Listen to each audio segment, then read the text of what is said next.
Cryptorchidea. Bueno, primero comenzamos con el escroto agudo y tenemos que definirlo. Decimos que es el cuadro clínico caracterizado por dolor testicular de pocas horas de evolución, habitualmente asociado a datos de inflamación que ya sabemos que consisten en eritema, aumento de la temperatura y aumento del volumen escrotal o tumefacción. Eso Es, no es necesariamente así. bueno, habitualmente están asociados, pero no en todos los casos. Por eso, que tú definas escroto agudo como algo que tiene que tener eritema y calor local, orienta mal al clínico, porque en realidad, con que haya un dolor escrotal y también que digas testicular es confuso, por con que el dolor sea escrotal, ya alcanza porque se llama escroto agudo y después vas a determinar si el origen es testicular o no. Y el que haya calor local y eritema, pues también depende de la causa. Después de que estamos viendo todos los problemas posibles, no solo uno. Entonces mejor nos centramos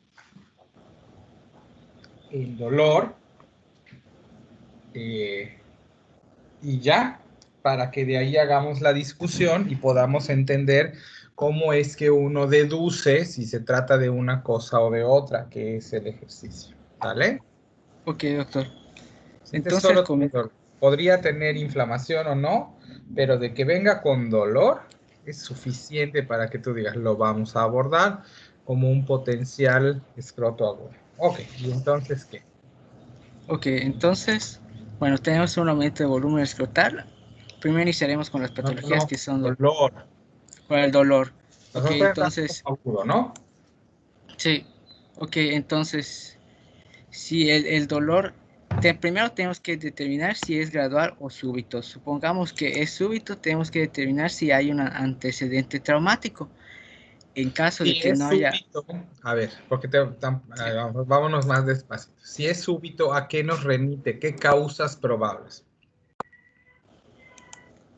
pues que haya una ruptura testicular o incluso una torsión testicular refleja por dicho traumatismo, porque si el No paciente, hemos dicho si tiene trauma o no. Por eso, si tú cierra el traumático, por favor.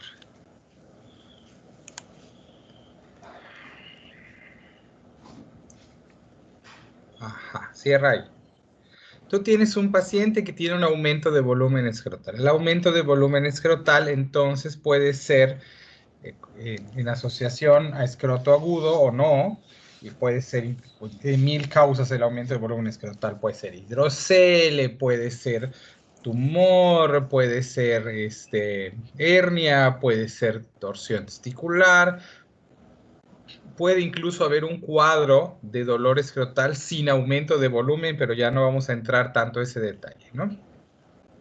ok, Entonces, para hacer el abordaje de patología escrotal en su conjunto, tú quieres averiguar cómo lo vas a abordar y si tu eje diagnóstico, cosa que les he dicho desde cuarto año, va a ser va a ser aumento de volumen escrotal o va a ser dolor escrotal, porque tienen dos abordajes diferentes. Si el dato pivote o cardinal o central es dolor, diagnósticas incluyen esencialmente hernia, torsión testicular, torsión de apéndice testicular, orquiepididimitis, ¿no? Son los datos más habituales de dolor a nivel escrotal. Bueno, y traumatismo y sus derivados. Mientras que si tu eje diagnóstico es el aumento de volumen, seguramente estarás escogiendo ese dato clínico porque no hay dolor, porque dolor escrotal es más fácil o más categórico que solo el aumento de volumen. Entonces tú vas a decidir sobre qué eje diagnóstico te vas a ir. Si tú decides irte porque así está el paciente, encuentras que tiene dolor, es decir, vengo porque tengo molestias, ¿tiene dolor? Sí. Más o menos, no así va la plática, porque generalmente lo van a decir. Ah, mira, entonces lo voy a abordar como dolor y por lo tanto tengo como posibilidades diagnósticas las que ya mencionamos. Entonces, bueno, ¿cómo distingo entre torsión testicular y orquiepididimitis y todas las otras que acabo de ofrecer? Y entonces la pregunta que tú tienes allá, que es tomada de los diagramas que ustedes ya tienen, es el inicio del dolor, súbito o gradual. Si el inicio es súbito, entonces yo ya sé, eh, es decir, súbito y pasa de nada a gran intensidad, ¿no? Entonces ya sé que se excluye razonablemente orquiepididimitis como posibilidad, porque esa da un dolor insidioso, gradual, de moderada intensidad. Entonces tú dices, bueno, ok, el dolor súbito puede ser traumático, como bien dice allá, o no traumático. Entonces, hasta que te digan si tiene traumatismo o no, es que vamos a incluir qué diagnósticos, o hasta que tú sepas que viene muy pronto. A veces en el motivo de la consulta te dicen, vengo porque tuve un trauma testicular, ¿no? Entonces, bueno, ok. Entonces tú averiguas si es traumático o no, porque el que sea traumático te lleva a unas causas y el que no lo sea te lleva a otras. Si te dicen que es traumatismo, entonces, ¿qué? Ahora sí síguete, a ver, de ahí. Ok, si nos dice que es debido a un traumatismo, pues si está consultando directamente porque es reciente el evento traumático, pues el tratamiento consiste en AINES y reposo, pero si está Eso no consultando es porque, cierto, eso no es cierto. ¿Revisaste el video de la clase anterior, del grupo anterior? Hola, hola,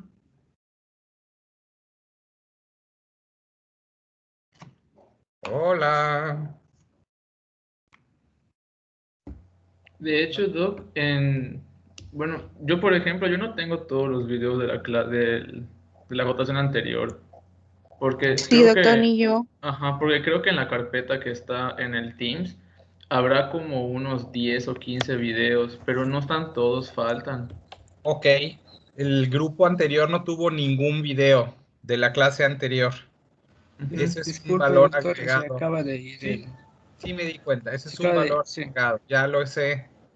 Eso es un valor agregado, el tener el video de la clase anterior. De todas maneras, tienen libros de texto, acceso a redes, apuntes, mapas mentales y un montón de cosas más que deberían de hacer la preparación de esto fácil. Ahora, me extraña del doctor porque estoy seguro que el doctor ha tenido trauma escrotal o testicular en algún momento en su vida, ¿no es cierto? Sí, sí, sí, en algún Sí. momento ¿Cuántas seguramente. veces? Seguramente. ¿Cuántas veces has consultado por eso? Realmente ninguna Ninguna. vez, ¿Por qué? pues porque el dolor tiende a ceder. Ok. Entonces tú me estás diciendo que si tú tienes un paciente que llega a tu consultorio porque tuvo un trauma testicular y tiene dolor, tu conducta va a ser darle AINES. Ah, bueno, Pero eso quería eso comentar fue lo si, que tú dijiste. Y de si tu era, experiencia ok, personal, debías saber que un paciente varón que tiene trauma testicular normalmente no tendría que llegar a la consulta porque lo esperado con ese trauma es que se le quite el dolor. claro, ¿Es tiene cierto? razón. Claro. Entonces, si tú tienes un paciente que llega a tu consultorio porque tuvo trauma testicular y sigue con dolor, entonces Significa que algo más está ocasionando ese dolor y está haciendo que no ceda. Por tanto, sería pertinente realizar un ultrasonido Doppler para evidenciar si hay una ruptura, una contusión o, como ya habíamos comentado, incluso una torsión ocular refleja por un reflejo cremastérico intenso. ¿ves? Tienes todo el conocimiento y está en el mapa que estás presentando. A pesar de que lo tienes ahí y en los apuntes, de todas maneras, al presentar la información, tu primera propuesta fue darle AINES a un paciente que tu mismo diagrama que estás utilizando para presentar el problema señala que no es la conducta correcta.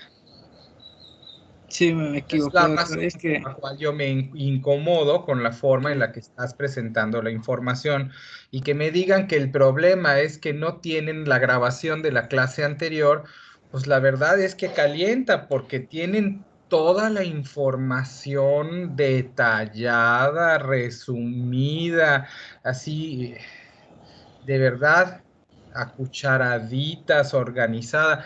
¿Qué más dificultad pueden tener con esto? Y sin embargo, ahí van y me dicen lo que me están diciendo. No puede ser. No puede ser que a estas alturas de su formación, con tan poquitas oportunidades que tienen de fortalecer su razonamiento clínico, les preparen un tema de esta manera, en donde cometan este error, en donde un paciente en esas condiciones lo van a mandar a que pierda el testículo porque no se dan cuenta. Y además con la experiencia de vida que ustedes tienen sabiendo como varones, como tú, como hombre que estás presentando, cuál es la historia natural del trauma testicular. Entonces, no se vale, Doc, no se vale. Es como si no lo hubieras preparado. sí, doctor, disculpe. Sí, eso no estaba en el diagrama y la verdad lo comentaba en el contexto Está muy en raro el que... diagrama, lo estás poniendo aquí. Ah, Doloroso, sí. Súbito, sí. Traumático, sí. Realiza ultrasonido. ¿Por qué? Porque abajo dice, y está abierto ahí, tiene torsión, puede tener torsión, ruptura o contusión testicular. ¿Dónde en este diagrama dice que des AINES a este paciente? En ningún lado. No me digas que no está. ok, doctor. Sí, sí, está bien.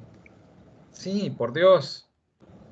Tienen que prepararse de mejor manera para estos temas. Está la información ahí en esquema. No hay nada más fácil que esto. Por eso me enchila que les lleve 4 minutos por pregunta y me digan que no les da el tiempo cuando les hace literal una pregunta de examen sería, tienes un paciente con dolor escrotal después de un traumatismo, y que llega a la consulta refiriendo a un dolor, ¿qué hay que hacer? Y tú contestarías, pues AINES, claro, con esto abierto al lado de tu examen. Tienen que hacer algo. O sea, ¿qué más puedo hacer por ustedes? Tienen que hacer algo, porque están complicadísimos. Entonces, pues déjalo porque mejor te voy diciendo que me vas abriendo el diagrama y lo voy exponiendo yo, porque si no, bueno, me va a hacer mal el PIB, ¿no? Por lo visto. Entonces tienen un paciente que tiene trauma Me, escrotal. Sí, no, doctor, me no, gustaría que me dé la oportunidad me de exponerlo. gustaría, no, a mí me gustaría que hubieses tenido una preparación más sólida, me gustaría comer sin engordar, me gustaría la paz mundial y no, o sea, Sí, no. sí, sí la tengo, doctor. No, Solo no, en esto, sí, ahorita lo voy a comentar bien los demás no. puntos. Ah, Si sí, me lo permite. repasas. No. Tú no estás aquí para darme gusto, estás aquí para aprender. Queda claro que al momento no tenías una preparación sólida del tema o un dominio suficiente, porque la información que no puedes manejar en cualquier circunstancia es como si no la tuvieras. Y que si te pongo nervioso y eso hace que te equivoques, entonces todavía no estás listo para usar la información. Y la tienes que solidificar más, entonces gracias, pero no gracias.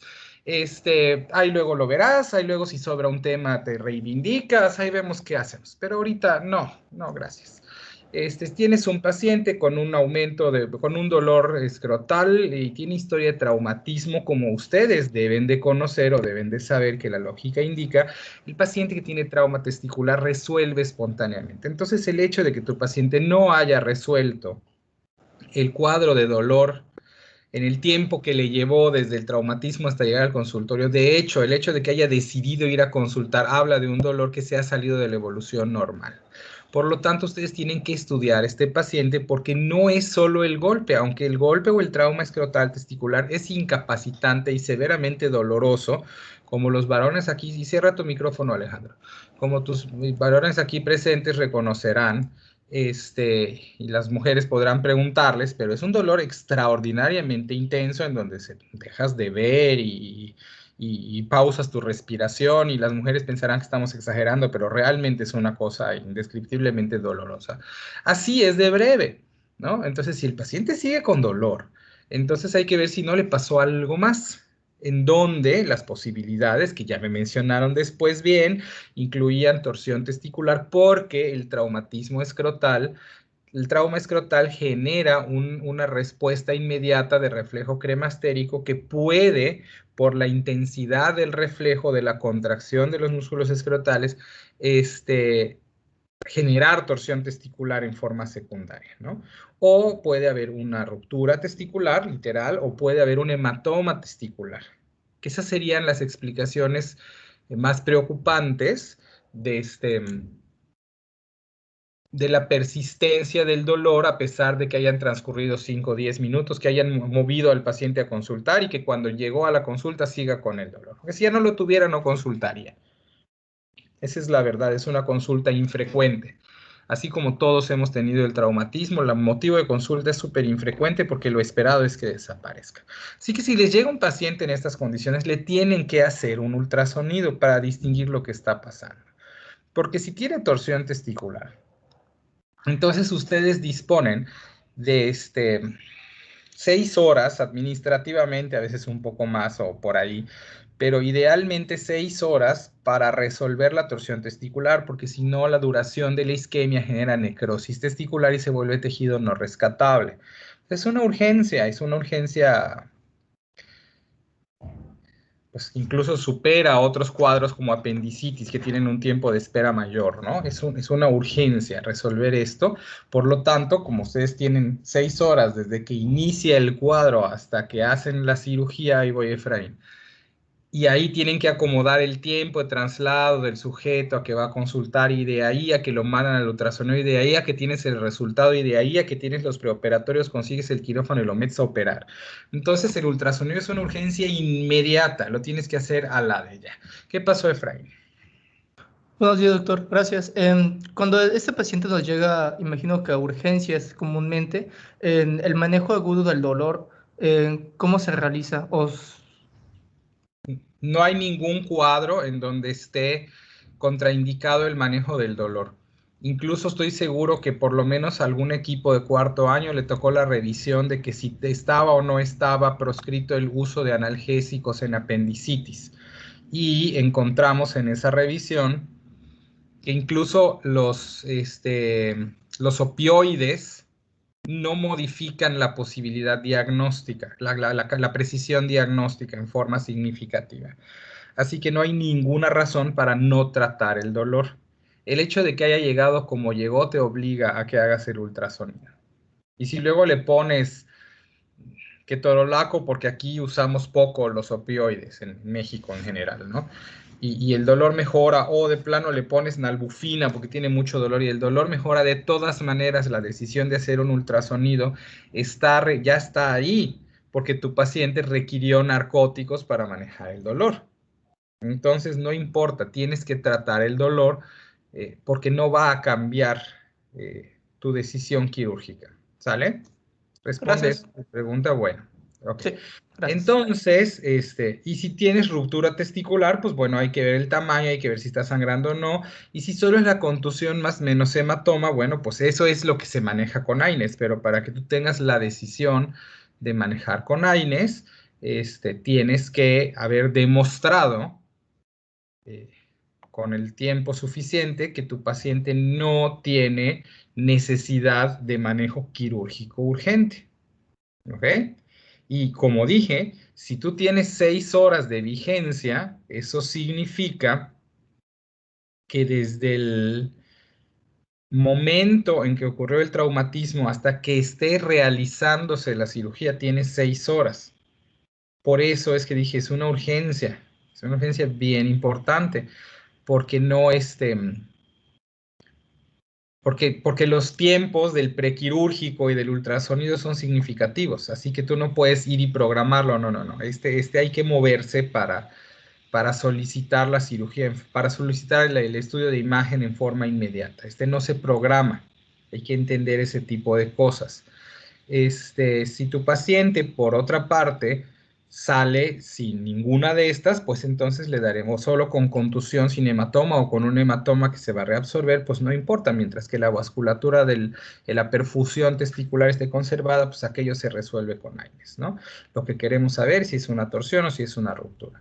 Ahora, si no hay historia de traumatismo, abrimos acá, por favor. Entonces, se excluye contusión y ruptura testicular por obvias razones, pero permanece torsión testicular, torsión de apéndice testicular y en menor probabilidad, pero posibles, hernias no reducibles, ¿ok? Que estén generando isquemia del asa intestinal atrapada. Esas son sus posibilidades. Entonces, de la misma manera, la decisión de realizar un ultrasonido ya está tomada, porque para hacer la decisión, la verdad es que la mejor manera es hacer un ultrasonido. Y como es una torsión, como una de las posibilidades es torsión testicular, también estamos en las mismas circunstancias. Tienen 6 horas desde que inició el dolor hasta que ya sepamos que el paciente no es quirúrgico o si lo es, ya se esté operando. Esa es su única ventana de oportunidad. Entonces, otra vez, es una urgencia el abordaje diagnóstico de este paciente. En clínica, en lo que se da el ultrasonido, uno puede orientarse con el reflejo cremastérico, que puede salir, ábrelo, positivo, ¿por qué derivas de ahí? ¿Ausente o presente? Ah, ok. Pero es que puede estar presente sin punto azul. ¿Tienes esa posibilidad?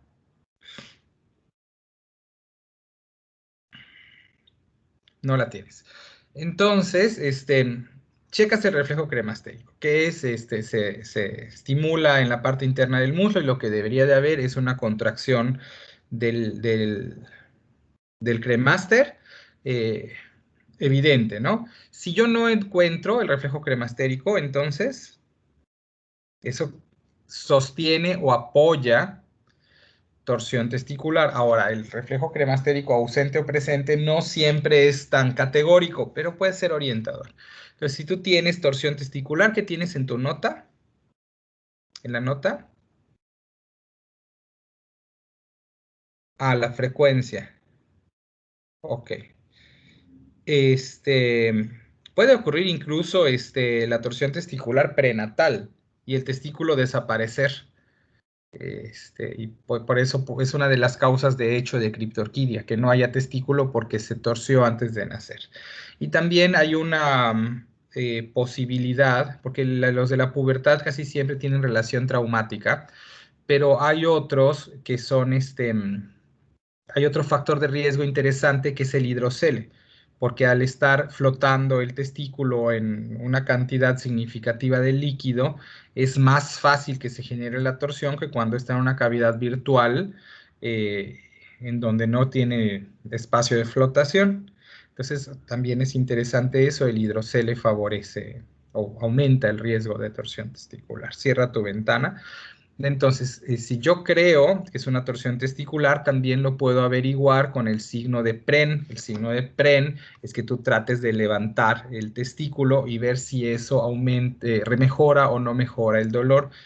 Pero en el paciente pediátrico chiquito, ese signo es complejo, sobre todo por la gran variabilidad en la percepción del dolor y el gran componente emocional o de temor que incide en cómo se describe el dolor en pediatría. Si estuviésemos hablando de un adolescente o de un adulto, el signo es más confiable. Si yo sospecho torsión testicular, entonces lo que tengo que hacer es un ultrasonido. Si el ultrasonido confirma la torsión testicular, lo que tengo que hacer es operar al paciente dentro de las ventanas de 6 horas desde el inicio del cuadro para mantener la viabilidad del testículo. Si el testículo es viable, entonces lo fijo, lo destuerzo y lo fijo. Y si el testículo no es viable, entonces lo quito. Eso es lo que hay que hacer con estos pacientes. Ahora, si tu paciente sí tiene reflejo cremastérico, es decir, no está permanentemente contraído el cremaster y sí se ve cómo se contrae con el estímulo, entonces eso aleja la posibilidad de torsión testicular y te deja la posibilidad de torsión de apéndice testicular, pero no es la única posibilidad. Como habíamos dicho, también podría haber una hernia. Bueno, aunque la hernia daría un dolor un poquito menos, de más lenta progresión. Entonces, el diferencial sería uno puede transiluminar o explorar en los pacientes pequeños, porque en los más grandes esto es más difícil de encontrar, pero aquí como nos lo están mostrando, el signo de punto azul, que es de lo que habla, es de necrosis de un apéndice testicular, que causa un dolor también súbito e intenso, porque lo que hay es una isquemia y por un infarto, de hecho, ¿no? Y por eso es que se genera el dolor, por la necrosis, pero en este caso es una necrosis o isquemia que no compromete la integridad testicular, por lo tanto no importa. Así que a pesar de que es doloroso, y también dicen los libros que es menos doloroso que la torsión testicular, pero otra vez en pediatría eso de la comparación de intensidades de dolor es bien compleja, pues entonces el manejo es AINES nada más. A ver, abre el cuadrito que tienes allá, la nota, y luego lo de abajo, por favor. Dice, son remanentes de los conductos de Müller y de Wolf, entonces se localiza allá arriba y por eso el resto de la exploración es normal y lo único que ves es el dolor a la exploración con el punto azul, si es posible verlo, que mejora también a veces con transiluminación, pero conservando reflejo cremastérico en un paciente que tiene un dolor que aunque te lo describe muy intenso es manejable. Y entonces no le haces nada, bueno, le das AINES y esperas, porque eso se necrosa, se reabsorbe, se quita el dolor y ya está. Cualquiera de los dos puedes manejar analgesia, que fue la pregunta que hicieron hace rato. Sí, en cualquiera de los dos. Pero hay que distinguir cuándo hay torsión testicular y cuándo es una torsión de apéndice, porque el manejo es diferente, ¿no? Entonces, Rodrigo, ¿qué pasó? Doctor, había leído que en el caso de que tuviéramos una alta sospecha de la torsión testicular, no había que retrasar la exploración quirúrgica con pruebas de imagen. Pero en estos casos, como dice, se puede hacer el ultrasonido si te encuentras dentro de la ventana terapéutica. Lo que no debes de hacer, mira, el cirujano puede tomar la decisión, que tiene más experiencia que tú y que yo para estas cosas, ¿no? Entonces, lo que yo haría sería, dependiendo de la accesibilidad que tengo de ultrasonido, como señalas. Tengo un ultrasonido a la mano, pido el ultrasonido, me va a atrasar 20 minutos y voy a tener certeza de lo que estoy mandando o de que no lo tengo que mandar, que eso sería más interesante, ¿no? Si estoy prácticamente seguro, porque el cuadro es muy escandaloso, o porque hubo traumatismo atrás, o por la razón que sea, pero tengo una certeza razonable, entonces justifica que tú le mandes al paciente, al cirujano pediatra o al cirujano urólogo pediatra, para que sea el encargado de hacer el descarte y de tomar la decisión quirúrgica, porque ese es el problema que yo decía. Si tú te encierras a que lo que tienes que hacer es un ultrasonido, y el ultrasonido tarda 4 horas en ocurrir, entonces vas a comprometer la viabilidad testicular, persiguiendo el diagnóstico de certeza. Entonces yo diría que, pues que depende de dónde estés trabajando. Es decir, si estás en una área de consultorios, en un consultorio que cuenta con el gabinete de ultrasonido, pues hombre, hazle el ultrasonido, de verdad. Vas a adelantar el trabajo. Pero si no cuentas con ese recurso en donde estás, manda al paciente sin ultrasonido con la sospecha. Depende de cuáles son tus condiciones de desempeño. Ok, otra preguntita. Había leído que igual era posible intentar hacer una distorsión manual externa. Sí, es el tipo de cosas que los libros dicen que en la práctica no tienen mucha aplicación. Aquí implica que en esa circunstancia tú entiendas que lo que hay que hacer es poner al paciente que le duele horrible el testículo, en donde tú no cuentas con sedación como médico general. Tendrías que agarrar a un paciente en esas condiciones, acostarlo y recordar porque un testículo se gira hacia las manecillas del reloj y el otro se gira en sentido contrario. Así que si tú quieres hacer una distorsión manual, tendrías que saber el testículo de qué lado se gira en qué sentido para girarlo en forma inversa y saber cómo girarlo y cuánto girarlo. No, No gracias, ya mejor no. Por eso, Doctor, como comentario, pero ahí voy.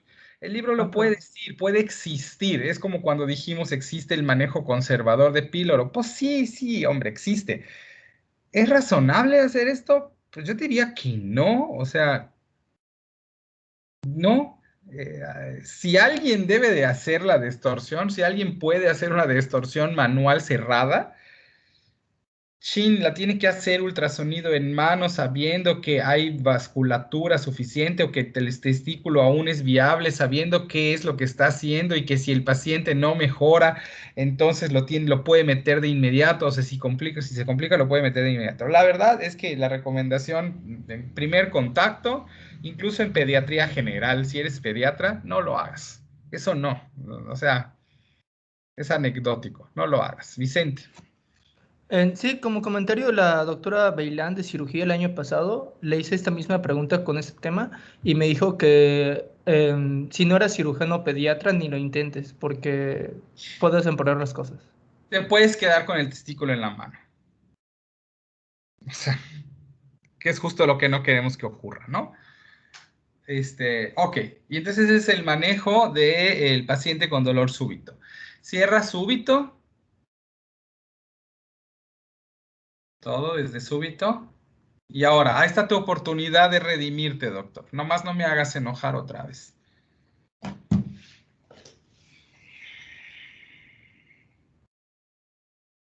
Abre el micrófono, sale. Así va a ser más fácil que te escuchemos.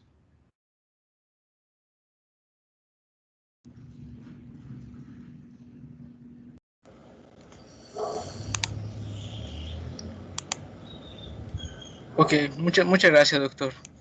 Entonces, si el dolor es gradual, tenemos que valorar si hay dolor abdominal o vómitos. En caso de que ¿Qué posibilidades estaríamos considerando? estaríamos considerando una hernia inguinal que tendría que estar Como encarcelada única o posibilidad, ajá, ok, hernia encarcelada y hernia estrangulada. ¿Qué más? una epididimitis o una orquiepididimitis, en el Bien, caso de que no se estén asociados estas náuseas y vómitos. ok. Ok, en caso de que sí estén presentes, encontramos entre una hernia inguinal irreductible que está condicionando que haya una obstrucción y esa obstrucción es lo que causa el dolor abdominal y los vómitos. Entonces tenemos que hacer la diferencia entre encarcelada o estrangulada. Clínicamente podemos hacerlo ya que en la estrangulada encontramos... Una nota, aguántame. Es irreducible porque si la hernia fuese reducible, no debería de condicionar obstrucción intestinal y por lo tanto no daría ni dolor abdominal tipo cólico ni vómitos. Por eso estamos hablando de una hernia que no se puede reducir. Sin embargo, la distinción entre reducible y no reducible, pues a veces no es tan sencilla porque incluso los pacientes que tienen una hernia que es posible reducir podrían tener manifestaciones de suboclusión intestinal. Entonces, lo que hay que hacer es, tu paciente tiene un dolor de inicio gradual que está con náuseas y coliquito y aumento de volumen escrotal y algo de dolor. Entonces tú vas y exploras para ver si encuentras algo. Y si encuentras que además del testículo que está del tamaño normal hay una segunda masa, entonces dices, bueno, esta es una hernia y tratas de reducirla y si la reduces, pues es reducible, lo cual es improbable por la clínica que nos puso el doctor y si puedes reducir, es que es irreducible y entonces es que te quedas con la irreducible, puede estar encarcelada o estrangulada. Síguele. Ok, entonces tenemos que hacer las diferencias entre ambas. La estrangulada nos da datos de respuesta inflamatoria sistémica como taquicardia, taquipnea. Además vamos a encontrar datos de irritación peritoneal, incluso vamos a encontrar necrosada la piel alrededor de la hernia. Y en estos pacientes, bueno, en ambos debemos tomar... Necrosada no. tú no vas a encontrar la piel necrosada alrededor de la hernia, porque la irrigación de la piel y la irrigación del asa intestinal son diferentes. Entonces la piel no tiene cómo necrosarse porque el intestino se haya metido en el canal inguinal. Son dos cosas diferentes. Lo que o podrías ver la piel violeta o violácea porque se transparenta el asa isquémica o se trasluce el asa isquémica y por eso te da la coloración de la piel, pero la piel no está necrótica. Eso piel negra es una mala anotación. Que tú puedas ver es como si vieras un hematoma debajo de la piel. Pero aquí tú no estás viendo piel necrótica. Ahí ten mucho cuidado con ese supuesto que no estás viendo piel necrótica. Estás viendo este tejido necrótico que se encuentra, posiblemente tejido necrótico o isquémico, que se encuentra debajo de la piel sana. Y esto es por pura anatomía. La vasculatura o perfusión de la piel depende de vasos diferentes de aquellos que generan o brindan la perfusión intestinal. ¿Queda esto claro? ¿Tiene sentido? Sí, doctor. Sí, claro, esa es la diferencia. Entonces, ojo, podrás ver violeta abajo, pero no vayas a pensar, ay, se necrosó la piel, se vaya a romper. No, no es por Ok, allá la ok. cosa. Dale, bueno, Gracias, sigue. doctor. Entonces, al tomar una gasometría en la hernia estrangulada, vamos a encontrar lactato elevado. Esto quiere decir que no está llegando oxígeno a los tejidos y es atribuible a la hernia. Entonces, en estos pacientes, el tratamiento es cirugía urgente. A grandes rasgos, ¿cuál es la diferencia entre que esté estrangulado y esté encarcelado? Bueno, que esté encarcerado es que la asa está tapada y tiene una obstrucción. Que esté estrangulado significa que además de esto hay una isquemia. Ok. Que la encarcelada le llega sangre y a la estrangulada no. Exactamente. Claro.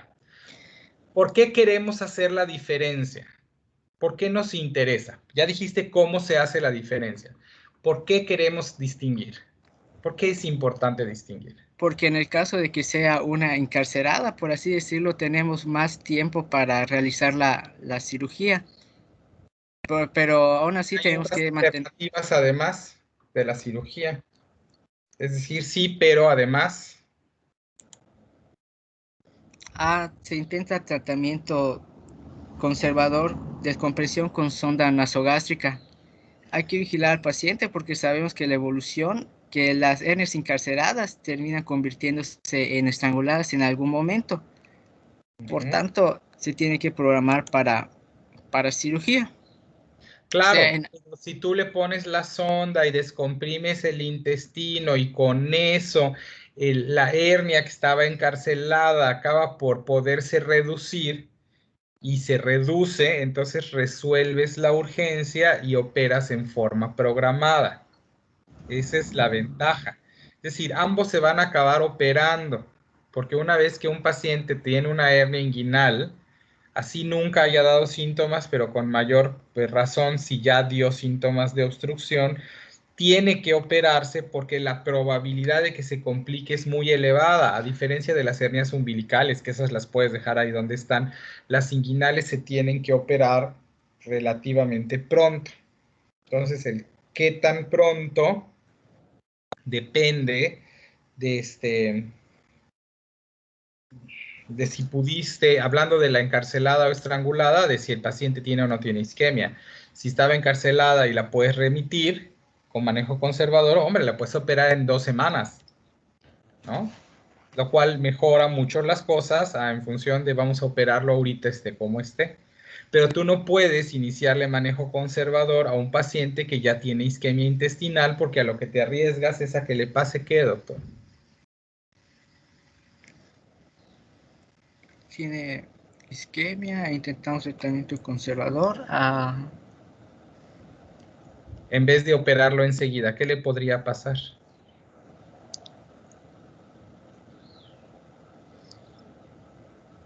Alguien que lo ayude. Pues, si sabes, me dices. Cristel. Pues se puede necrosar el asa y le puede dar sepsis o algo así. Se puede necrosar el asa, le puede dar sepsis. Dami, ¿qué palabra estoy buscando? Perforación. Que se perfore. Ese es el riesgo, que se perfore. Claro. Entonces tú no quieres, si pasa eso, entonces vas a tener una cirugía significativamente más complicada porque ahorita vas a tener peritonitis, ¿no? ¿Sigue tu mano levantada, Dami, por otra cosa o ya? Gracias. Ok, esa es la urgencia. De ahí deriva la urgencia, ¿vale? Por eso queremos saber. Tanto por saber a quién le puedes dar manejo conservador y ahorrarte cirugía, como para identificar a quién no le puedes dar manejo conservador para que no retrases la cirugía, porque el retraso de la cirugía hace que el paciente se perfore. Y que aquí tienes que saber quién sí puede esperar y quién no puede esperar. Ok.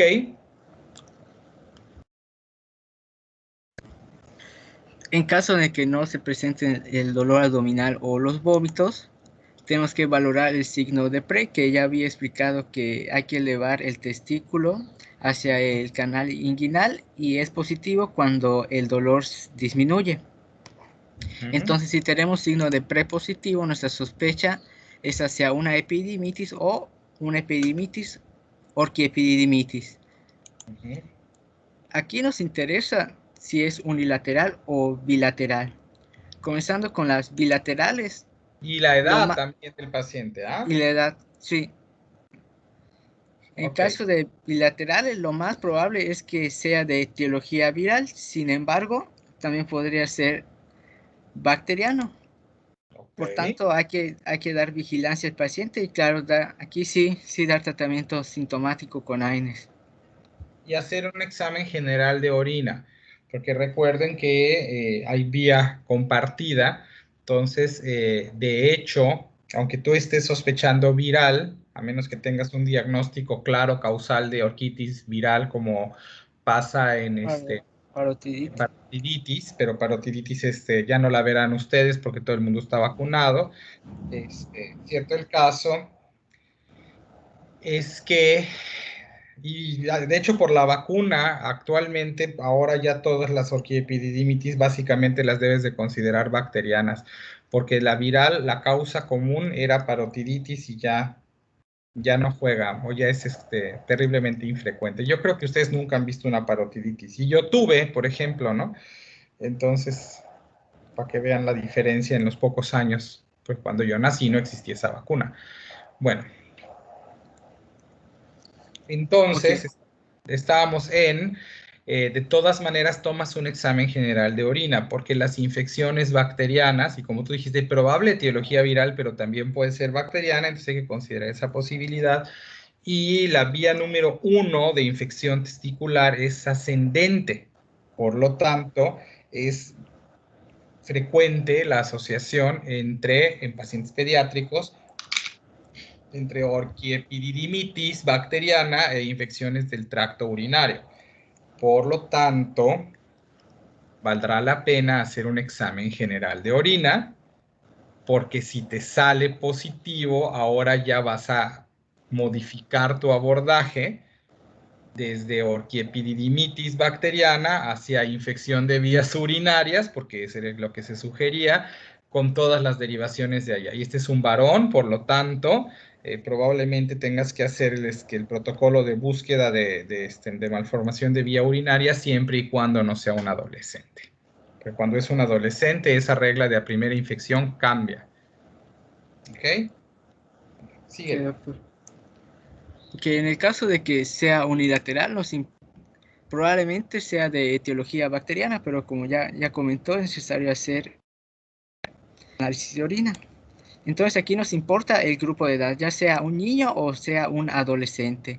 En el caso que sea un adolescente, lo más frecuente es que esta epididimitis o orquiepididimitis sea por infecciones de transmisión sexual. Entonces, si el paciente no nos refiere que tiene antecedentes... Adquirida, sí, es una diferencia sutil pero importante. El hecho de que la haya adquirido porque tuvo relaciones sexuales sin protección no significa que sea necesariamente un agente de transmisión sexual. es parecido, pero no es igual, ¿no? Entonces, aquí es importante porque dirán que uno es desconfiado o mal pensado, pero la verdad es que si estamos hablando de alguien que nunca tuvo una infección de vía urinaria y que ahora que tiene caracteres sexuales secundarios resulta que le arde orinar, pues la verdad es que uno se pone muy suspicaz de en dónde estuvo esa uretra, ¿no? Sí. Y ahora hay una gran, bueno, el inicio de vida sexual en la adolescencia es muy común. Si uno se va a preparatorias, ya está encontrando una prevalencia seguramente bastante mayor o mayor del 50%. Y si además tienes un paciente adolescente en quien el factor de riesgo principal es ese, pues la verdad es que harías muy mal en no cubrir esa posibilidad. Y la reflexión de si tu paciente tiene caracteres sexuales secundarios y orquiepididimitis unilateral o incluso bilateral con ego patológico, consideres agentes de transmisión sexual o enfermedades de transmisión sexual, es para que tu esquema empírico incluya todas las posibilidades. Ciertamente puede tener E. coli, ¿no? Otra vez derivado de en dónde estuvo esa uretra, ¿no?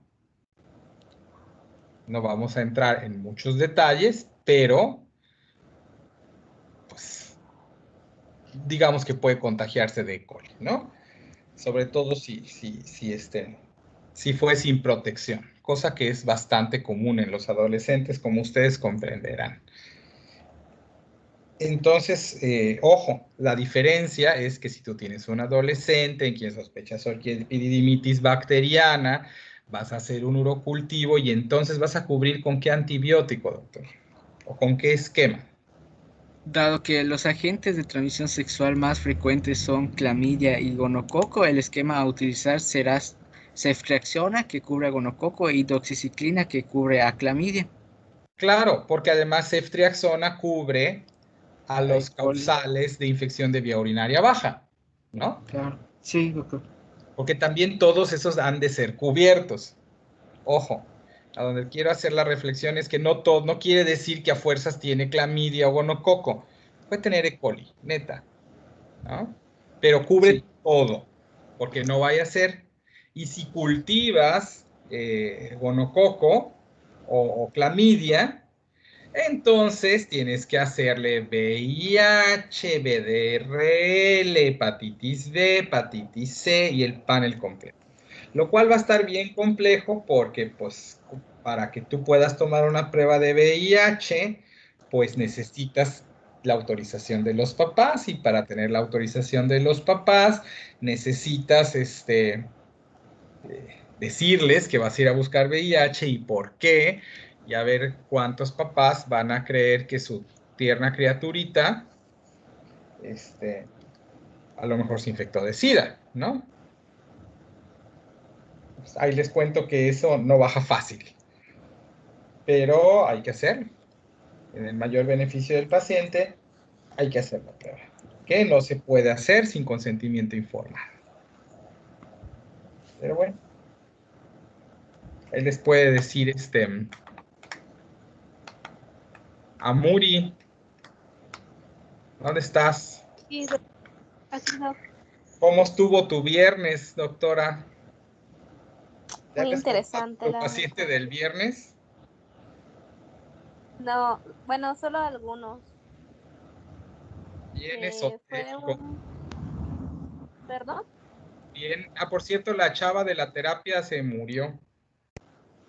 No es cierto, ¿de ¿Cómo no? verdad? Pues ¿cómo no va a ser cierto? Pues si no había orinado, tenía 10 de creatinina y 36 de ácido úrico y 300,000 leucos, doctora, y 20 de fósforo. ¿Qué esperabas que pasara? Y los tiempos no coagulaban y tenía 60 de fibrinógeno. ¿Qué pensabas que le iba a pasar? Tenía fe. No, mija, eso no cura a nadie. Oiga, bueno, ¿Qué pasó? Cuéntales tu nada, que, paciente. o sea, ¿qué le había llevado ahí? Ajá. Es la paciente de a la que le quitaron sus encías por el ortodoncista. No, no esa, el chavo. ¿No es esa? No, es la de la que Ah, dañaron las encías, sí, claro, no, el chavo, es el chavo. ok. Chavo medio millón. Es paciente más o menos de 17 años que comenzó con sintomatología hace 3 meses. No, no, Que no, lo que asociaron nos compete ahorita. ¿Qué ha hecho un chavo a los 17 años en Yucatán? Ah, pues este chico era dealer de cristal. Tenía, o sea, llegó con las piernas todas tatuadas. La verdad no sé, no supe si tuvo vida sexual activa, probablemente sí. ¿Tú qué crees? Metía clona.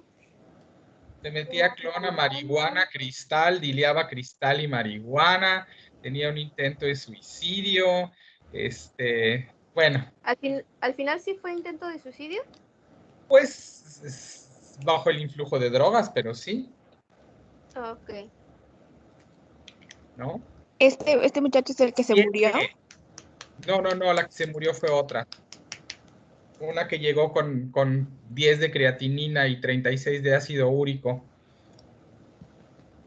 porque tenía lisis tumoral por una leucemia que no se dieron cuenta porque tenía hiperplasia gingival, y el odontólogo le dijo que estaban inflamadas las encías y que había que recortarlas, y entonces se las recortaron, y entonces se le infectaron, y entonces fue al pediatra y le hicieron una biometría y salió con 100,000 leucos, y el pediatra le dijo que era porque estaba infectado y le dio clindamicina, y luego que regresara en unos días, y cuando regresó tenía 300,000 leucos, y entonces la mandaron.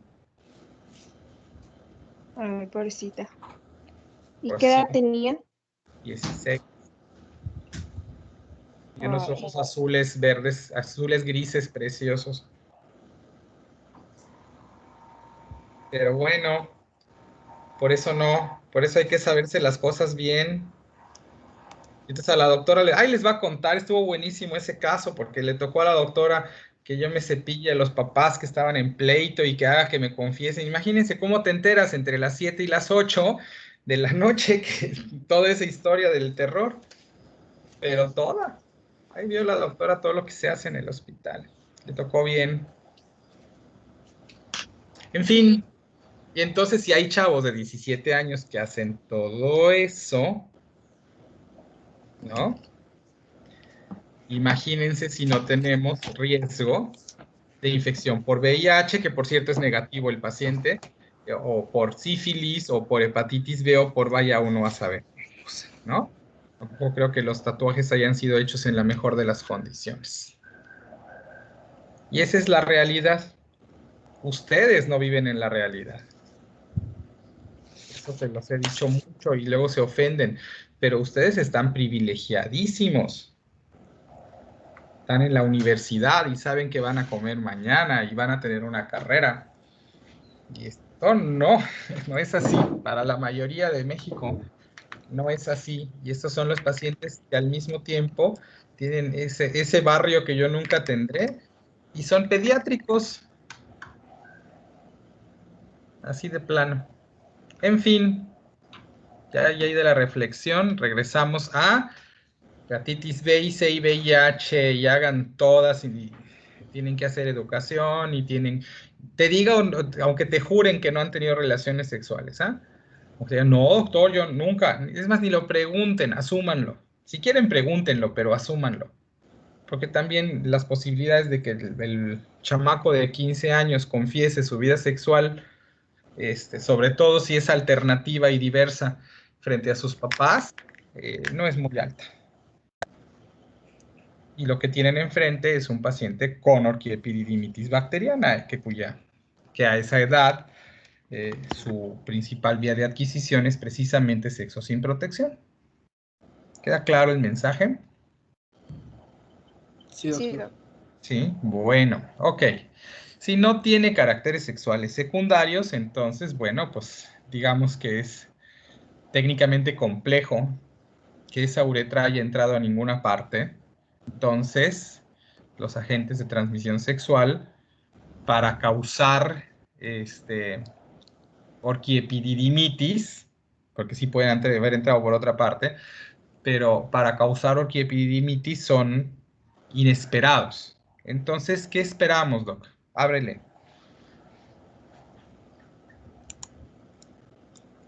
Ok, si se trata de un niño, el agente etiológico más probable es E. coli.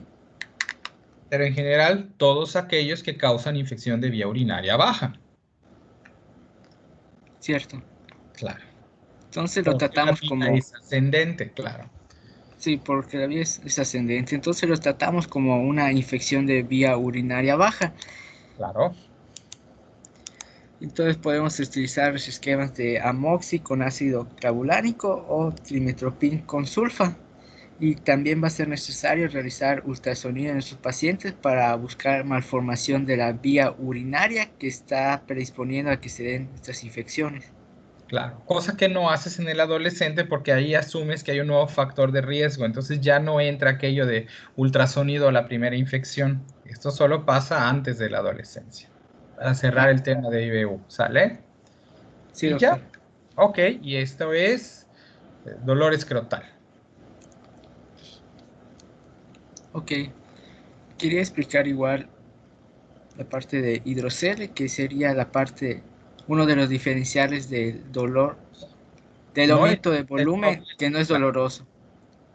Ajá, síguele. A ver, no se mueve.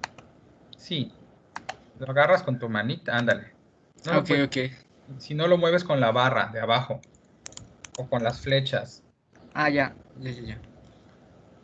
Ok, entonces si no duele, tenemos que transiluminar. Ujú. En el caso de que esto sea positivo,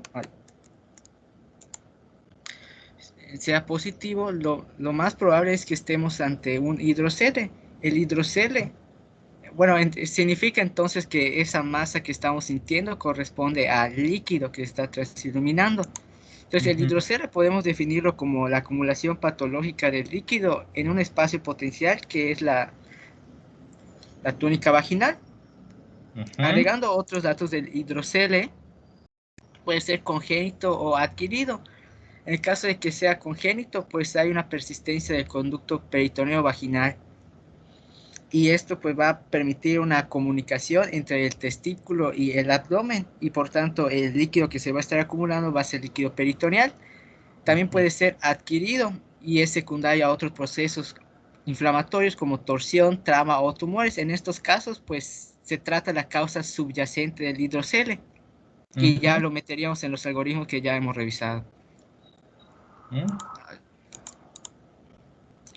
Ok, entonces, una vez que tenemos la sospecha de hidrocele, tenemos que determinar si varía de tamaño durante el día, ya que de ser así, nuestra sospecha es que hay una comunicación, que es lo que ya habíamos comentado, de que no se obliteró el conducto peritoneo vaginal y pues está permitiendo esta comunicación entre el abdomen y el escroto. Pues esto va a causar que durante el día el hidrocele esté aumentado de tamaño por la fuerza de gravedad y durante la noche esté disminuido. Ujú. Entonces decimos que es comunicante. Ok. En el caso de que sea comunicante, tenemos que esperar hasta un año, que es nuestro límite, a que se reabsorba este líquido. Si no Ujú. se reabsorbe, pues esta No, persistencia no, del o sea, conducto, si no se resuelve, porque ahorita que el líquido se regresa y luego vuelve a salir y luego se vuelve a regresar. Si no se corrige, si no deja de ocurrir el hidrocele, ¿es correcto? okay, si no deja de ocurrir el hidrocele, pues ese conducto peritoneo vaginal es una potencial hernia y por tanto se tiene que operar riesgo de que se convierta en Claro. una hernia. Claro. Que en el caso de que no varíe el tamaño durante el día, decimos que es no comunicante. En el caso de que no sea comunicante, pues en algún momento hubo comunicación y por tanto está este líquido acumulado. Entonces aquí vamos a esperar máximo 2 años a Ujú. que se reabsorba este líquido. Si no se reabsorbe, igual se va a operar por el riesgo de hernia. Ujú. El si no va separado, ¿eh?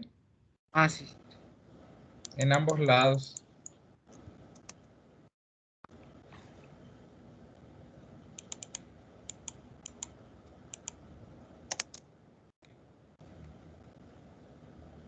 Ok. Y ese es hidrocele, correcto. Faltan Es otras correcto. posibilidades. Sí, muy bien, y a partir de aquí, yo me encargo de la exposición de aquí en adelante con el tema de criptorquidia. No, todavía falta el volumen que no transilumina. Sí, a mí me corresponde esta parte, doctor. Ah, ok, pero eso no es criptorquidia. No, dije que después creo que se cortó. O sea, voy a terminar con y luego pasa a criptorquidia. Sí, vale. Pues vamos a estar en el caso de que pues no translumina. Eso nos da una indicación de que la masa o el aumento de volumen se debe a una masa sólida, por lo que debemos de proceder a realizar la palpación. Y en esta palpación, ¿qué es lo que vamos a observar? Debemos de observar o tratar de distinguir si la masa es intratesticular o se trata de una masa extratesticular. Si nos damos cuenta de que la masa es intratesticular, vamos a proceder de la siguiente manera. Tenemos que ver si es unilateral o si va a ser bilateral. Y en el caso de que sea unilateral, abre. Vamos a solicitar ultrasonido y marcadores tumorales porque estaremos ante la presencia, pues, vamos a llamarlo de un quiste, y tenemos que ver si es benigno. No, un quiste, estamos en la presencia de un tumor. Ajá, tumor, perdón. Y vamos a esa palabra. Sí, vamos a ver si es benigno o si es maligno, para ver cómo vamos a proceder. En el caso de que pues la alfa-fetoproteína y la gonadotropina coriónica humana, que son los marcadores tumorales, salgan positivos, estamos presentes. Ábrelo, Tony, por favor. Estamos presencia ante un tumor maligno y pues tenemos que y tenemos que proceder con una orquidectomía radical para evitar complicaciones. Por el otro lado, si los datos nos indican que se trata de un tumor benigno, pues se trata de solo retirar la masa.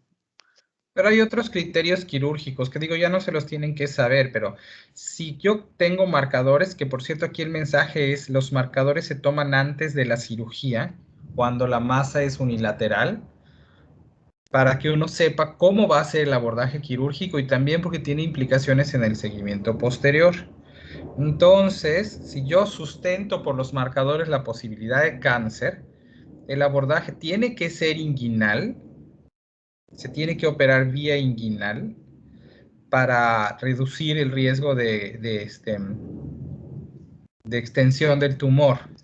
Mientras que si el paciente tiene marcadores negativos, el abordaje se hace vía escrotal, que es bastante más sencillo. ¿Ok? Dependiendo del tamaño de la masa y del tejido testicular remanente, puede hacerse retiro de la masa o también hacerse orquiectomía. Pero la forma en la que se hace la cirugía difiere en función de los marcadores. Vicente. Doctor, el fin de semana me enteré que un conocido, bueno, que no vaya hace mucho tiempo, tuvo cáncer de testículo y me estaban comentando que, bueno, leí un poquito del tema y vi que la mayoría sobrevive a los 5 años, pero este compañero me comentaron que ya le habían hecho quimio y ya le habían hecho la orquidectomía radical y todo, pero seguía... ¿ASR de cirugía? Sí, le hicieron la cirugía. No, pero es un residente de gineco o que va a presentar para gineco. No. No, ok. Y me dijeron que le hicieron la quimio, que le hicieron la orquidectomía, pero que ya ahorita recayó, que tiene metástasis en los pulmones y ya está en tratamiento paliativo. Entonces, mi pregunta es... No, es un chico como de 18. ¿De qué edad? No es cierto, no 18, como de 21. Ah, sí. Si no, sería nuestro paciente y así no. Y no tenemos ninguno así. Sí. Y la curación, la probabilidad de curación de los tumores alta está arriba del 80%. depende de un poco de la variedad histológica y de si eras mixto o si era solo seminoma, ya hay como algunas consideraciones allá. Y me llama la atención porque hay 3, 4 y 5 líneas de tratamiento antes de decir que un paciente de un tumor testicular pasa a tratamiento paliativo, por lo menos en pediatría, Sí. ¿no? El Me asunto comen- aquí, los criterios de adultos y de pediatría luego son diferentes. Y va a sonar mal que yo lo diga, pero la literatura lo confirma. Los cánceres, la leucemia y todos los demás adultos jóvenes evolucionan mejor cuando son tratados por equipos pediátricos, con criterios pediátricos, con protocolos pediátricos. Ok. Entonces ahí hay un pleito o una mala frontera en el adolescente y adulto joven, porque generalmente los médicos de adultos tienen otros criterios, pues, entre otras cosas porque los adultos aguantan menos, porque tienen más comorbilidad. La división real, ya metiéndonos a ese asunto que estás comentando, es que si yo tengo un paciente con cáncer de colon, prefiero que el adulto sea quien lo guíe porque yo no veo cáncer de colon nunca, ¿no? Ujú. Y en el caso de tumores germinales, pues habrá que ver quién tiene más experiencia para ver a quién le corresponde, quién es el mejor capaz de llevar a ese paciente. Creo que particularmente en germinales, ahí puede ser de cualquiera de los dos. Donde sí hemos intervenido nosotros en adultos es un paciente de 19 años con un tumor de Wilms que los adultólogos no tenían ni idea de qué hacer, ¿no? Porque eso no ocurre casi nunca a esa edad. Entonces, bueno, el caso es que ya fue por protocolos. ¿Cuántos protocolos llevó tu cuate? La verdad es que es amigo de un amigo Ujú. y bueno, es comunidad cristiana, entonces el papá de mi amigo está muy cercano al padre del paciente y él me empezó a preguntar sobre esto, yo le traté de explicar lo más que podía, pero sí me quedé con algunas dudas porque pues después de leer el tema vi que los cánceres de testículos tienen muy buen pronóstico si se detectan a tiempo, pero me comenta Pero hasta los que metastásicos les va muy bien. ajá, pero me comenta que hasta ya tiene sospechas de aneurisma por aneurisma aórtico. Entonces yo me quedé así como que wow. O sea, Pero, ¿qué eh, tiene que ver una cosa con la otra? exacto, o sea, lo mismo me quedé. Nada que ver, a menos que sea un problema de la cirugía. No le han hecho cirugía o sea, aparte de la orquidectomía, no le han hecho otra cirugía. Pues entonces no tiene nada que ver un aneurisma, esa es otra complicación no relacionada. Wow. Pero no tienen, hay como muchos protocolos de rescate para los tumores germinales. De verdad hay tercera, cuarta, quinta, sexta línea de tratamiento. Entonces me llama la atención. Pero puede ser ahí el porcentaje de gente que no se cura. Yo por ahí recuerdo uno que no se curó de los que me ha tocado tratar con un tumor germinal. Uno. Pero con ese uno alcanza para demostrar que no todos se curan, ¿no? Sí. No, gracias, En doc. Bueno, ok. Entonces eso, los marcadores prequirúrgicos y porque orientan la buena decisión quirúrgica. Si la masa es intratesticular, el aumento de volumen es testicular, no extratesticular, pues, y es bilateral, entonces, ¿qué, doc?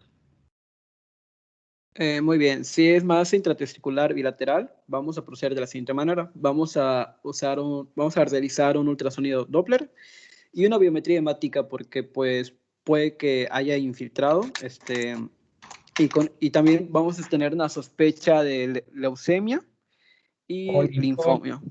Ajá, linfoma. Entonces, ¿qué vamos a hacer?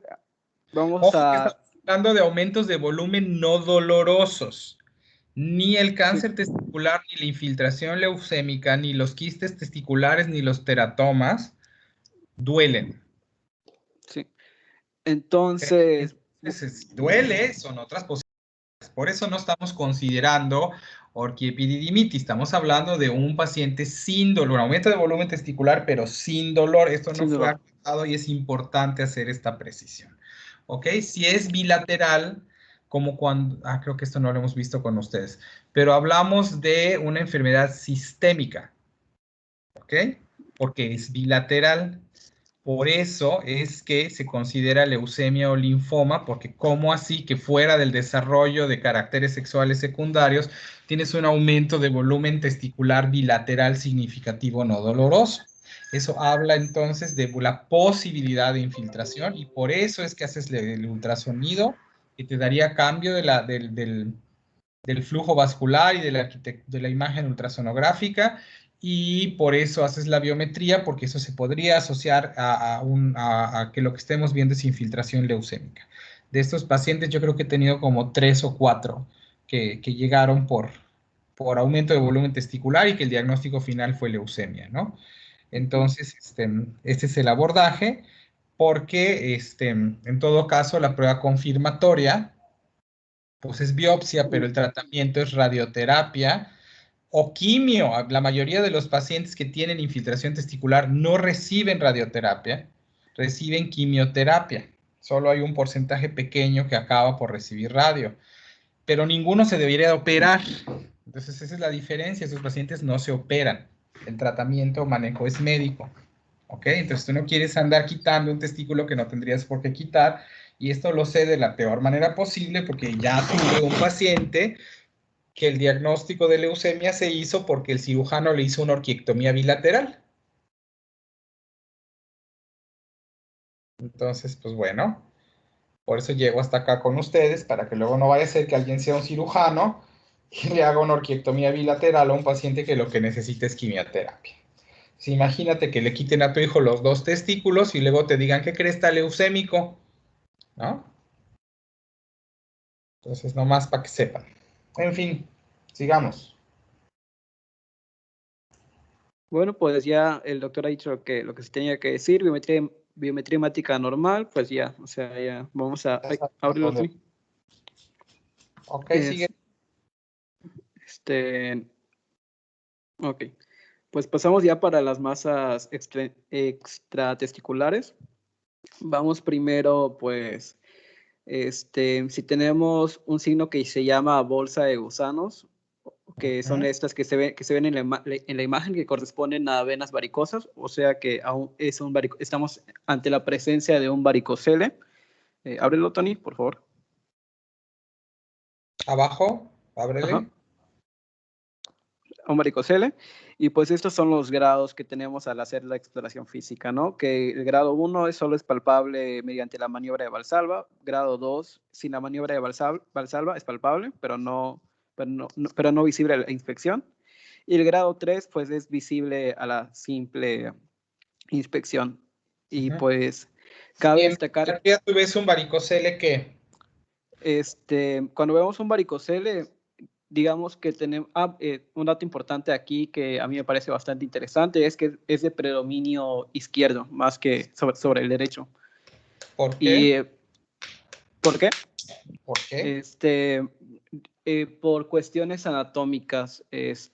Digamos, si me acuerdo correctamente, la vena testicular izquierda desemboca en la renal, mientras que el lado derecho va directo sobre la vena cava. Y, o sea, sobre esto, este varicocele puede deberse, por ejemplo, a eventos trombóticos. Y si bien, digamos que un varicocele no es común en edades pediátricas, pero lo que sí es frecuente son,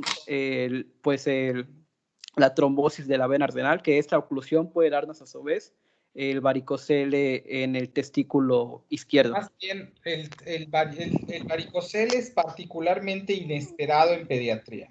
En adultos es común, así que cuando yo veo un varicocele en un adulto, pues digo, hombre, insuficiencia venosa, ¿no? Por eso tiene varicocele. Y no lo estudias para nada y no te agobias y no pasa nada. Pero si un paciente pediátrico tiene varicocele, tú dices, ¿cómo así?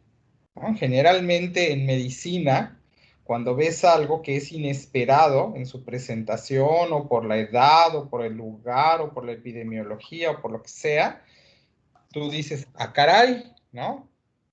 ¿Por qué estoy viendo esto cuando no debería de verlo? Y entonces tienes que encontrar la causa raíz del problema, ¿ok? Si yo tuvieses un gordito de 56 años con varicocele, la verdad es que ni lo vuelves a ver, ya sabes qué es. Si tuviese un paciente de 2 años y medio con un varicocele izquierdo, automáticamente dices, esto no tendría por qué estar aquí, no debería de ocurrir en este grupo de edad. ¿Por qué está ocurriendo? Y entonces estudias al paciente de diferente manera. Dentro de la diferente manera, consideras cuáles son las posibilidades y ciertamente una de ellas es trombosis, que no es la única, pero sí es la más frecuente, ¿ok? Entonces le vas y le buscas trombosis de los vasos hacia donde drena ese lado, que habitualmente es el izquierdo, y otras posibilidades incluyen malformaciones vasculares, o compresión extrínseca de la espermática, ¿no? Esas son tus posibilidades diagnósticas. Aquí está, la mayoría ocurren en el hemiscroto izquierdo por el drenaje de la vena espermática, ahí está. Entonces, eso es lo que cambia. Aquí está la explicación en el chat. Okay. La mayoría son izquierdos. Entonces, yo voy y tengo que ir a buscarle a este paciente trombosis. Le tengo que hacer un Doppler para ver si hay un trombo o no. Estamos hablando del pediátrico, porque la explicación que puso Rodrigo en el chat explica más bien a los adultos. Y es una explicación de última opción en pediatría. Antes de pensar en la gravedad y en la insuficiencia venosa, tengo que pensar en la trombosis porque el paciente es pediátrico. Y entre los pacientes que hacen trombosis de la vena renal, tienes 2 posibilidades mayores. Una es el estado protrombótico, trastornos de la coagulación, y la otra es tumor. Los tumores de Wilms, que son particularmente frecuentes en pediatría, dentro de los tumores, dentro del cáncer infantil, se asocian con bastante frecuencia con trombosis de la vena renal. ¿Ok? Entonces, a veces hay que hacerle un Doppler para ver qué está pasando. Cristel. Doctor, ¿y las malformaciones vasculares son menos comunes? Sí. Menos comunes. Ok. Menos comunes. Es raro. Encontrar varicocele es rarísimo. Mira que yo veo Wilms y no he visto uno. Creo que he visto uno. Entonces, no es bastante raro. Si lo encuentran, no lo pueden dejar pasar. Y por último, asa intestinal. A ver, si encuentras dedo de guante de seda, ¿qué vas a hacer?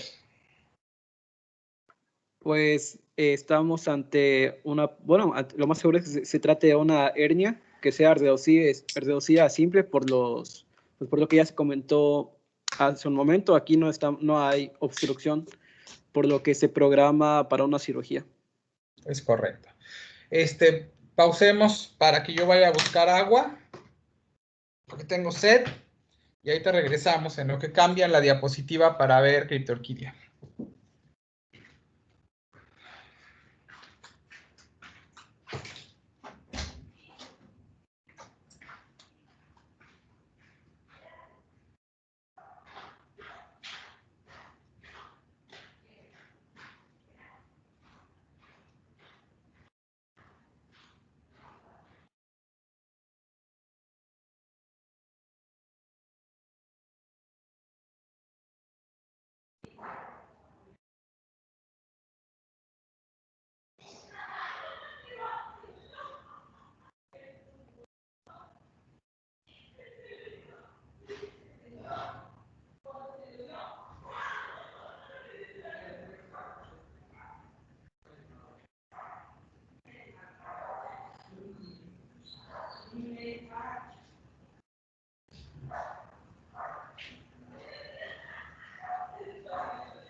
Cierra esa puerta.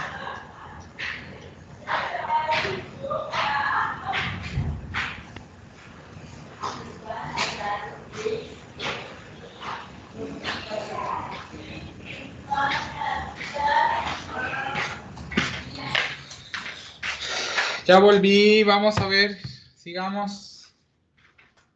Bueno, pues vamos a hablar de criptorquidia ahora. Para no hacer larga la explicación, a criptorquidia la podemos definir como escroto vacío, ya sea porque no se desarrolla el testículo porque no descendió o porque estamos ante un testículo retráctil. Es la anomalía congénita más frecuente. Está muy relacionada al bajo peso al nacer y a la prematuridad.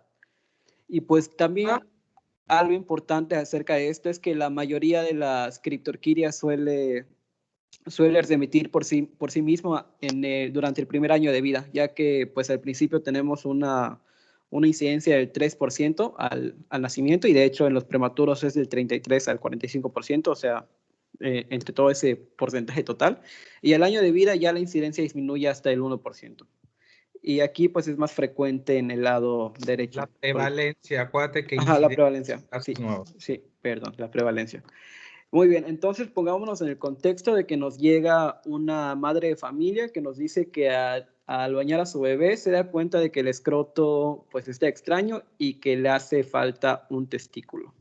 Entonces, cuando llega, ¿qué es lo primero que debemos de pensar nosotros al explorar, o en qué nos debemos fijar? Es que si los testículos están o no en el escroto. Ábrela, Tony, por favor. Muy bien. Si nosotros nos encontramos al momento de la consulta que los testículos están en el escroto, vamos por el lado que sí.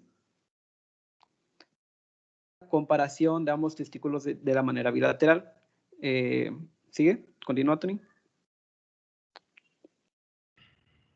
Y bueno, vamos a comparar ambos testículos para determinar si están del mismo tamaño o si hay alguno más pequeño que el otro. Si los testículos son del mismo tamaño, quiere decir que, pues de momento vamos a decir que todo está en orden y estamos ante un testículo no atrofiado. Así que el seguimiento para esto va a ser una revisión, o sea, una observación. Y tenemos que revalorar al niño cada 2 o 3 meses, de preferencia cada 2 meses, para ver que todo continúe marchando de manera adecuada y no estemos ante un testículo retráctil que pueda complicarse más adelante. Por otro lado, si estamos ante un testículo más pequeño en comparación del otro, este testículo ya presencia atrofia testicular. Y aquí pues ¿Por qué se atrofia? Se atrofia porque según me acuerdo de la fisiología, la bolsa escrotal sirve para que los testículos estén a una menor temperatura con respecto al demás, o sea, al resto del cuerpo humano.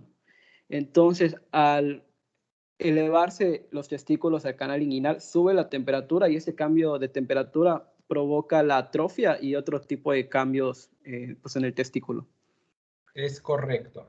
Por eso es que usamos, cuando la criptorquidia es unilateral, usamos la comparación con el testículo contralateral para determinar si, es que dice con el bilateral, es decir, comparar con el contralateral, debe de decir. Creo que lo puedes editar ahorita. Pero comparamos con el del lado contrario y si el tamaño es igual, eso implica que ese testículo no está expuesto a temperatura elevada y por eso no se ha atrofiado y por eso podemos estar tranquilos. Mientras que si hay asimetría y el testículo que se encuentra más alto también se encuentra más pequeño, entonces tú sabes que sí se está exponiendo a temperatura inadecuada y que está teniendo cambios histológicos que te pueden llevar a pérdida de la fertilidad, a cáncer y a pérdida de la función hormonal. Por eso es que la comparación con el contralateral, no puedes corregir ahorita, no te permite editar, sí, ¿verdad? Ponle contralateral.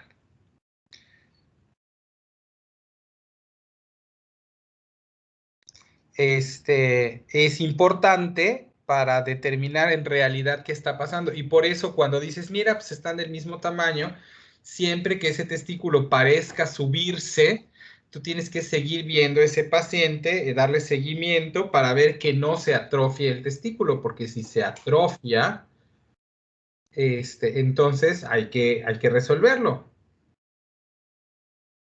Así es. Si se atrofia, pues se hace la cirugía llamada orquidopexia para descender el testículo y que se mantenga, ahí. Ahí, sí. Exactamente. Sí. Eso es lo que hay que hacer. Por el otro lado, siguiendo que si exploramos al bebé y no encontramos los testículos en el... no, deja abierto esa parte, Tony, por favor. Deja abierto la de sí. Ajá. Y ahorita vamos por la parte del no. Entonces, estamos que no nos encontramos con un testículo, o sea, de manera unilateral hace falta uno. Abre, Tony. Pero tampoco lo palpaste arriba en la bolsa escrotal, ¿no? Ajá, sí, no lo detectamos en la bolsa escrotal. ¿Y qué sigue? Pues sigue palpar el conducto inguinal. Y la manera en la que vamos a hacer esta exploración es que le pedimos a nuestro pacientito que se acueste, que se ponga en decúbito supino, con las piernas flexionadas y en abducción. Vamos nosotros con nuestra mano dominante a palpar desde la cresta ilíaca en sentido caudal todo el trayecto del conducto inguinal, con el fin de encontrar el testículo en alguna parte de este trayecto. Entonces, suponiendo que sí el testículo está presente en alguna parte de este trayecto, en lo que nos vamos a fijar es que si con esta maniobra el testículo descendió, sí o no. Continúa, Tony. Si nos encontramos con que el testículo no descendió, aquí el tratamiento es igual, es una orquidopexia para mantener el testículo en la bolsa escrotal. Por otro lado, si el testículo desciende con la maniobra que nosotros hicimos, vamos a fijarnos si está o no está atrofiado para determinar pues el seguimiento. O sea, volvemos a hacer lo mismo de la izquierda. Sí, ves si está de buen tamaño, no, si está de buen tamaño, lo sigues, si no, entonces está atrófico, es lo mismo. Sí, exactamente. O sea, si está atrófico, es orquidopexia, si no está atrófico, revaloración cada 2 meses. Claro. Sí, entonces... Ahora abrir el otro lado. Si no lo encontraste en el canal inguinal. Si no lo encontramos, ya es candidato para hacerle una exploración laparoscópica. Y pues con fin de esta... Sonido, no es estudio de imagen, es laparoscopía.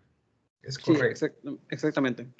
Y ya ahora vamos a ver si se localiza o no el testículo, porque puede que estemos ante, o sea, suele pasar que ni con la laparoscopía se encuentra y estamos aquí ante una ausencia total de testículo, ante una anorquía. Si lo encontramos, lo más probable es que sea de ubicación abdominal. Y aquí pues vamos a, bueno, esto me imagino que ya no nos corresponde a nosotros, pero a los que sí, tienen que ver si el testículo es viable o no. Con esto hago referencia que si es posible descender al testículo hacia el escroto. En el caso de que sí se pueda realizar la maniobra o la cirugía, pues abre. Se hace orquidopexia. Sí, orquidopexia. Y si no se puede, no parece viable de lo que están explorando. Orquiectomía. Pero no lo pueden dejar allá porque ese testículo se va a hacer cáncer si no lo quitan. Sí, así es. Y esto es como una opción, digamos que no es precisamente obligatorio, pero se le ofrece al paciente una prótesis testicular cuando ya esté en etapa de adolescente, porque pues no tendría caso ponérsela en este momento, si le falta por desarrollarse. Claro. Ok. Sí. Si es bilateral, entonces... Ok, ahora si es bilateral, estaríamos pensando en algo más de predominio, vamos a llamarlo como que hormonal o de malformación, y le realizamos una prueba de gonadotropina. Esto con el fin de, pues digamos que lo que va a hacer esta prueba es que si existe testículo, o sea, si es positiva, significa que sí hay testículo en algún lugar. Tú le pones gonadotropina, y si eso eleva la testosterona, eso quiere decir que hay tejido testicular. Porque la gonadotropina no incrementa la síntesis de testosterona suprarrenal.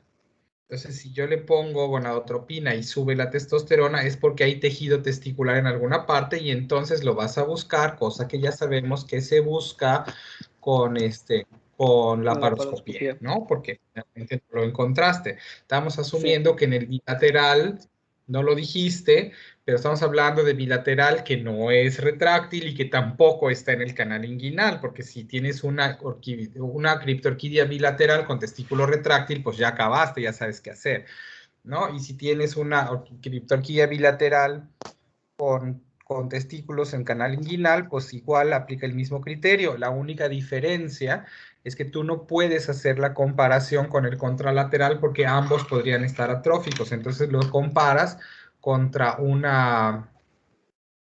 volumen de referencia para saber si el tamaño es adecuado para la edad. ¿Qué pasó, Dami? Antes de realizar la estimulación con gonadotropina, ¿se debe de medir la luteinizante y folículo estimulante? Es que, o sea, en el artículo que estaba leyendo decía que se medían estas dos hormonas. Si estaba elevada, pues era como que sugestivo de anorquía. Y si estaban normales, es que se le hacía la prueba con estimulación de... ¿Qué edad tiene tu paciente? ¿En qué edad estabas leyendo eso? Pues no es menor de 9 años. Se puede utilizar. El problema es que son pacientes prepúberes. Ok. Y de todas maneras acabarías haciendo la misma prueba de gonadotropina, con algo más de posibilidad, pero acabarías con la misma prueba. Ok. Eso. También hay otras literaturas que son un poquito más explícitas en el sentido de que lo primero que tendrías que hacer es asegurarte que no se trata de un caso de genitales ambiguos con virilización de una niña. Entonces, si los genitales son ambiguos, entonces antes de andar poniendo gonadotropina, lo que tienes que hacer es averiguar si es genéticamente niña o varón para que sepas para dónde ir, ¿no? Entonces podrías empezar con un cariotipo. Ok. Dependiendo Entonces, del aspecto, ¿no? Pienso en una recién nacida que tiene virilización porque tiene hiperplasia suprarrenal congénita, pues hombre, irle a poner gonadotropina es ocioso, ¿no? Porque como tiene genitales ambiguos, entonces el hecho de que tú creas que es un varón y que tiene criptorquidia, a lo mejor te acaba con decir es una virilización, o sea, la ambigüedad de genitales te lleva a esas otras posibilidades. Si no hay ambigüedad de genitales, entonces lo que dijiste es perfectamente correcto, pasando por los primeros pasos de retráctil y de canal inguinal, en cuyo caso el volumen se mide contra el parámetro del orquidómetro, que es una serie como una cadena, con testículos de diferentes tamaños, de acuerdo a la edad, ¿no? Para que tú sepas qué volumen esperar y sepas si el volumen testicular que palpas es adecuado o no. ¿Ok?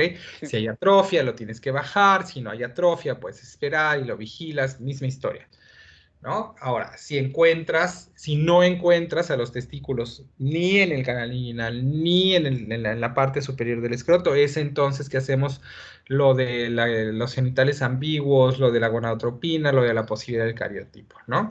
Si resulta que de hecho es un varón que no eleva la testosterona con la gonadotropina, o que te sale sugestivo, no te sale no sugestivo con prueba de LH, entonces dices, ah, caray, ¿no? Aquí tienes razón, está en el orden diferente, trae la información. Sí, Ah, caray, listo. no tiene testículos. Existen los testículos evanescentes, la torsión testicular bilateral prenatal, ¿no? Ese es un diagnóstico de a millón, pero puede pasar, ¿ok? Sería un masculino con anorquia. Si no mejora, pero tenía genitales ambiguos y no habías hecho el cariotipo, este es el momento de hacerlo, porque a lo mejor lo que tienes es una niña, ¿no? Una niña Sí. con ambigüedad de genitales. Y si te salen genitales ambiguos, entonces ahora tienes que tomarle perfil suprarrenal para ver hiperplasia suprarrenal congénita. Hay que determinarle ACTH y cortisol y bueno, se pone interesante el caso. Si tu paciente sí mejora, sí incrementa la testosterona con la gonadotropina, entonces sabes que hay tejido testicular remanente, por lo tanto, que no palpaste en el canal inguinal, Por lo tanto, hay que hacer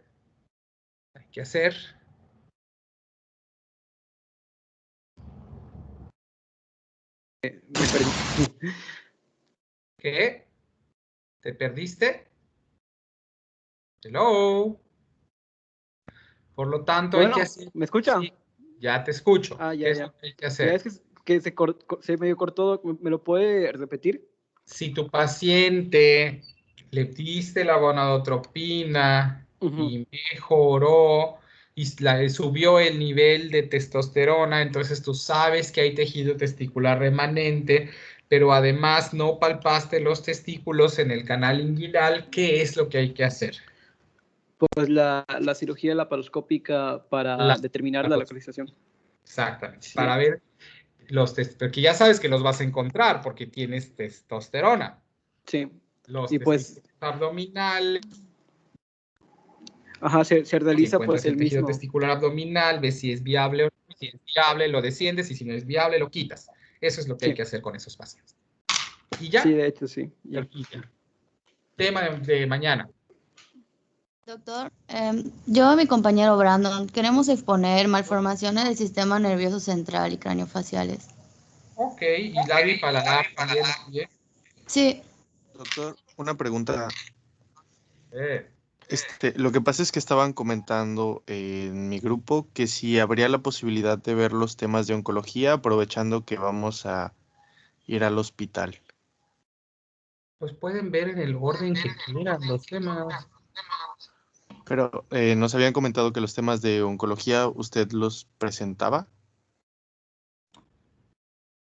No, los temas de oncología los presentan los que lo quieran presentar. Ah, ok. Gracias. ¿No? Entonces ya tenemos tema para mañana. Ok. doctor, Buenas entonces, sí, doctor, disculpe, entonces